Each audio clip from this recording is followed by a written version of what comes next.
2014-yilda ishlab chiqarilgan zo'r holatda kraskasi pashti toza ekan. Mana shu kapotning uchida kema passajirskiy eshigi o'zida kichikroq petnosi bor ekan.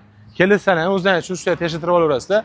400 ming yurgan 4 yumshoq yangi baloni, chexol, polik, kovrik, Malibu bar, monitor, hamma narsa qo'yilgan ekan.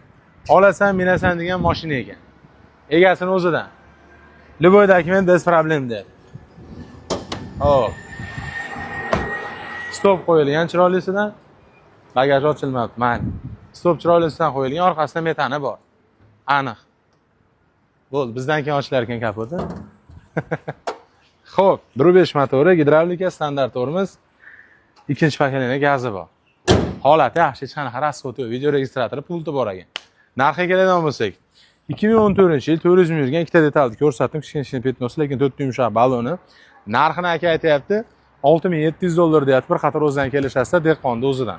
Like bosib obuna bo'lib qo'yamiz.